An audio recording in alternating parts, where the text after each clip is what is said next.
जी previous session से हमने array को स्टार्ट किया है और हमने 1D एरे पढ़ा और उसके बाद फिर हमने 2D यानी 2 डायमेंशनल एरे देखा।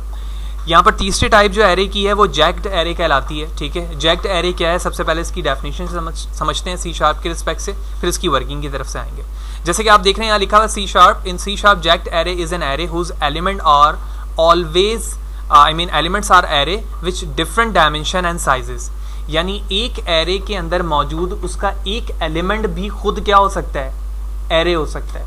यानी फॉर एग्जांपल मैंने एक एरे इनिशियलाइज किया 1D और उस 1D के अंदर जो फोर्थ हमारी वैल्यू है ना वो खुद भी क्या है, एक एरे। तो ऐसे एरे को हम क्या कहते हैं, जैक्ड एरे कहते हैं। Sometime jagged array called as array of array and it can store array instead of particular data types value. यानी कि एक सिंपल डेटा टाइप्स की वैल्यू को स्टोर करने के बजाय वो खुद क्या स्टोर करता है, एक एरे को स्टोर करता है।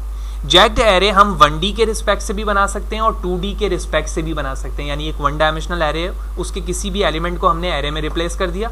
इसी तरह हमने अभी 2D एरे पढ़ा है, उस 2D के अंदर हमने 2/3 या 3/2 लिया हुआ था ना, यानी 6 वैल्यू है या 9 वैल्यू है। तो उस 9th वैल्यू को हम क्या कर सकते हैं, दोबारा से एक और एरे भी बना सकते हैं। ठीक है, यानी एरे के अंदर एक और एरे आ गया, यानी नेस्टेड एरे भी आप आसान लफ्जों में कह सकते हैं। तो सबसे पहले यहाँ पर जो है वो 1 डायमेंशनल एरे के हवाले से कुछ इनिशियलाइजेशन एंड डिफाइन करने का तरीका बताया गया है कि आप जैक्ड एरे को किस तरह से इनिशियलाइज करते हैं इन सिंगल डायमेंशन यानी 1D। तो फर्स्ट लाइन पे आप देख रहे हो कि मैंने जे एरे के नाम से एक एरे डिफाइन किया है और इसके अंदर नंबर ऑफ रॉस कितने हैं, 3, लेकिन कॉलम यहाँ पर अंडरस्टूड नहीं है।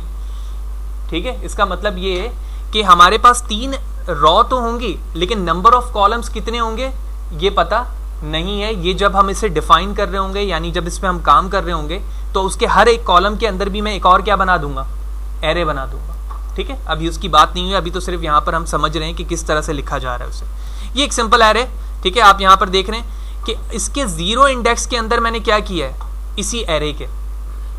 ठीक है ना, यानी ये एरे हमने डिफाइन तो कर दिया यहाँ पर। अब मैं बता रहा हूँ कि जे एरे के 0 इंडेक्स के अंदर, ठीक है, कितने एलिमेंट होंगे, 5। यानी अब एक एलिमेंट के अंदर मैंने कितने एलिमेंट्स डाल दिए, 5। फिर इसके दूसरे इंडेक्स पर मैंने 3 एलिमेंट डाल दिए और फिर इसके तीसरे इंडेक्स में दोबारा से कितनी वैल्यूज डाल दी, 5 वैल्यूज डाल दी। यानी पहले आपने एक 3 रॉस पर मुश्तमिल एरे डिफाइन किया, लेकिन नंबर ऑफ कॉलम आपने नहीं बताया कि वो कितने होंगे। उसके बाद आप हर इंडेक्स पर नंबर ऑफ कॉलम्स बता रहे हो। ठीक है ना, ये नंबर ऑफ कॉलम्स हो गए ना भाई, 1 2 3 4 5 कॉलम हो गए 0 रॉ पर। 1 रॉ पर कितने कॉलम्स हो गए, 3, और 2 रॉ पर कितने कॉलम्स हो गए, दोबारा से 5 हो गए। यानी हर एक इंडेक्स पर मैंने जाकर एक और एरे बना दिया। जैक्ड एरे की एग्जांपल हो गई 1D के रिस्पेक्ट से। बिल्कुल यही डेफिनेशन मैंने किसके लिए किया है, 2D के लिए किया है। यानी 3 रॉज बताए मैंने, लेकिन कॉलम्स के अंदर मैंने दोबारा से क्या बता दिया कि हर एक इंडेक्स पर एक एरे होगा 2D के रिस्पेक्ट से। ठीक है, अब यहां पर 0 इंडेक्स पे मैं बता रहा हूं कि 0 इंडेक्स के 2/2 पर जाओ और इस वैल्यू को फीड करा दो। ठीक है ना, 2/2 का मतलब क्या है, second raw and second column. यानी सेकंड रॉ और सेकंड कॉलम पर जाकर तुम्हें एक एलिमेंट नहीं लिखना है, बल्कि उस एलिमेंट की जगह एक एरे फीड करवाना है जो कि 2/2 का है। जैसे कि आप यहां देख रहे हो 4 वैल्यू। इसी तरह से मैं इसके 1 इंडेक्स पे जाता हूं और उसके इंडेक्स नंबर पे इस तरह से कंपोज कर देता हूं, यानी 3 रॉस एंड 2 कॉलम। ठीक है, और सिमिलरली आप डायरेक्टली उस जंप करते हैं और एक इंडेक्स नंबर 2 पर, और वहां पर जाकर आप सिर्फ एक एरे इनिशियलाइज कर रहे हो, उसकी वैल्यू नहीं बता रहे हो कि इसमें वैल्यूज कितनी आएंगी और कैसे आएंगी। जैसे यहाँ तो हम बता रहे हैं ना कि कौन कौन सी वैल्यू आएगी, तो मैं सिर्फ एरे बना भी तो सकता हूँ ना, बाद में जब उस पर काम कर रहा हूँ तो वैल्यू फीड करवाऊंगा। ठीक है, ये बात क्लियर है कि जैक्ड एरे क्या है, 1D के अंदर जैक्ड एरे किस तरह से काम करता है और 2D के अंदर जैक्ड एरे किस तरह से काम करता है। ये तो हमारी डेफिनेशन के रिस्पेक्ट से इनिशियलाइजेशन हो गई, और अब हमें ये समझना है कि हम किस तरह से 2D एरे के अंदर या 1D एरे के अंदर जैक्ड एरे को अप्लाई कर सकते हैं। तो यहां से हम इस बात को समझते हैं। ओके, ये एक सिंपल सी एरे है, आप देख रहे हैं ARR के नाम से ये एक एरे, और नंबर ऑफ रॉज इसमें कितने 2 हैं, लेकिन नंबर ऑफ कॉलम्स का अभी तक हमें पता नहीं है, क्योंकि अभी हम क्या कर रहे हैं, 2D के अंदर जैक्ड एरे बना रहे हैं। ठीक है ना, इस जैक्ड एरे के अंदर क्या किया गया, अच्छा जैक्ड एरे को हम इस तरह से डिफाइन करते हैं। वाज़ेह है, जब हम 2D पे काम कर रहे थे तो हमने एरे को इस तरह से लिखा था, अगर आपको याद हो तो। ठीक है, इस तरह से हमने 2D को किया था, लेकिन जैक्ड एरे पे हम अगर 2D पर काम कर रहे होते हैं तो इस तरह से उसको इनिशियलाइज एंड डिफाइन करते हैं। अब इस पे काम क्या हो रहा है वो हम समझते हैं।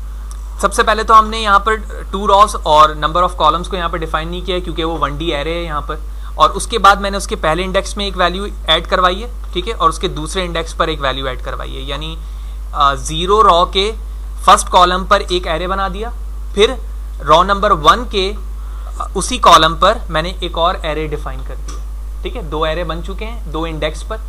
उसके बाद मैंने नेस्टेड लूप को यहाँ पर इस्तेमाल किया है। एरे डॉट लेंथ के हवाले से हम पहले भी बात कर चुके हैं, यानी जो भी एरे की लेंथ है वो यहाँ पे लिखा आ जाएगा। यानी फॉर एग्जांपल अगर आपने एक एरे बनाया है 10 साइज पे, तो एरे डॉट लेंथ का मतलब भी क्या है 10, ठीक है। अगर आपने 5 साइज के रिस्पेक्ट से बनाया है तो आप उस वेरिएबल या एरे के नाम के बाद आप लेंथ लिखोगे तो वही लेंथ आपको रिटर्न हो जाएगी। तो दोनों के लेंथ के रिस्पेक्ट से नेस्टेड लूप बनाया मैंने, और उसके बाद एरे की हर वैल्यू को यहाँ पर क्या करवा लिया, डिस्प्ले करवा लिया। तो लेट्स सी, अब हम देखते हैं कि एरे जो कि 2 बाय एरे के फॉर्म पे था जैक्ट, इसकी वैल्यू क्या प्रिंट होती है और किस फॉर्म से होती है। लेट्स सी, कंट्रोल F5 करते हैं एंड हियर इट इज। आप देख रहे हो कि जब मैंने एरे इनिशियलाइज करवाया हुआ है तो इसके नंबर ऑफ रॉस कितने 2 हैं, लेकिन नंबर ऑफ कॉलम्स हमने डिफाइन नहीं किए हैं। नंबर ऑफ कॉलम को मैंने नीचे डिफाइन किया है। 0 इंडेक्स पर मैंने क्या कहा कि 0 इंडेक्स पे भी एक क्या होगा, एरे होगा, तो ये एरे है, उसकी तमाम वैल्यू प्रिंट हो गई 1D के फॉर्म में। इसी तरह उसके दूसरे इंडेक्स पर कौन सी वैल्यू बनाई है मैंने, एक और एरे, उसकी वैल्यू यहाँ पर डिस्प्ले हो गई। और जब आप एरे की तमाम वैल्यू को डिस्प्ले करवा रहे हो यहाँ पर, तो ओवरऑल यहाँ पर वैल्यू उसकी क्या हो गई है, डिस्प्ले हो गई।